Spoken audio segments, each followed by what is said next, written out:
Good morning, YouTube. Sorry about that glare on my glasses. Nothing I can do. Dog barking in the neighbor's yard over there, too.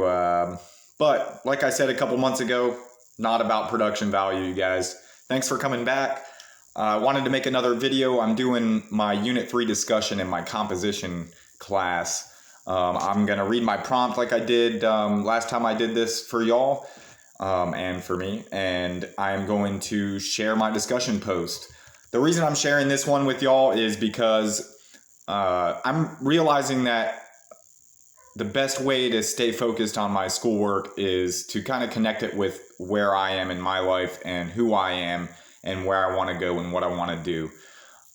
This discussion is kind of really a good way to kind of show y'all what is on my heart and where I want to go and the things that I want to do and where I want to end up.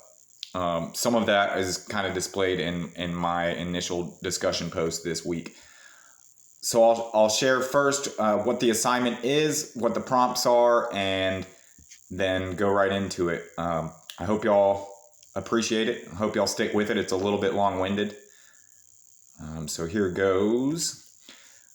The prompts are: tell the class about a community issue that you have some knowledge of and would like to try and improve. Who are the people in your community most affected by this issue? Who in the community is the best position to bring about a change? What challenges have kept them from solving this problem already? Share your preliminary thesis statement. Don't worry about getting your thesis perfect. Finally, wrap up your post with an open-ended question. So,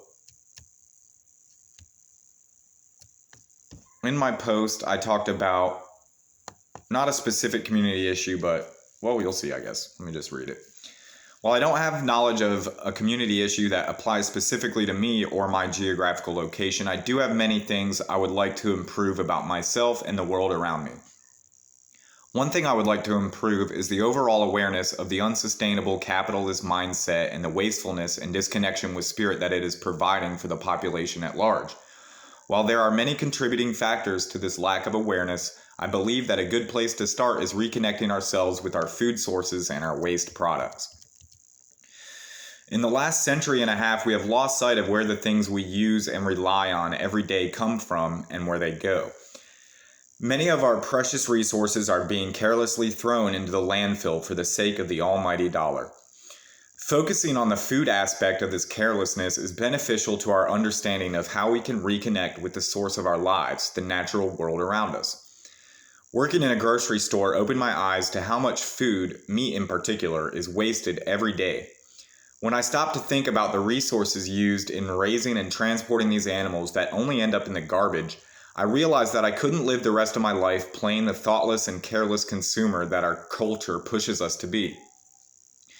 If I were to focus these thoughts on a single thesis to persuade the community at large to open their eyes to the detriment of our way of life, it might look something like: as individual members of an unsustainable modern society, target audience, the first step towards becoming more responsible keepers of our planet is changing perception about the effects of our modern way of life by reconnecting ourselves with where our food comes from, which would be the concrete action. I think this would be a good message as a focus point to talk about different ways we can better understand and participate with the earth that surrounds us and provides us with life.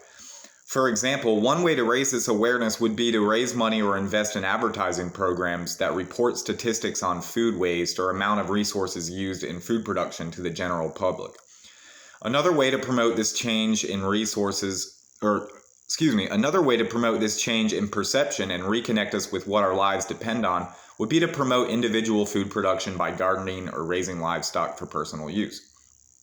My open-ended question is: what type of research and statistics do you think would help to persuade my target audience to reconnect with their food sources and change their perception about the effects of their everyday lives? So that's it, you guys. I thought this was a really good post to kind of share with y'all where my heart is and where I want to go and who I want to be and what I'm doing with my life. And this hopefully is one way that I'm going to be getting there. And I know it seems kind of like the long way about it, but I feel like once my voice is more able to be heard, and once I have a degree and moving in that direction, I feel like people will have more room to listen to, more reason to listen to me, you know. And I do want to encourage y'all, if you know somebody who's kind of on a similar path with me, share this content, share this video with them, see what they think. Or if you appreciate it, give me a comment. Let me know what you think. Share this video with somebody who you might think is in a similar mindset as me, and kind of help this party get started. But that's it, you guys. I just wanted to share that with y'all. Just figured it was a good one to share. And again, at this point, I'm just rambling. So we'll see y'all in the future. I love y'all. Y'all be good to each other. Peace.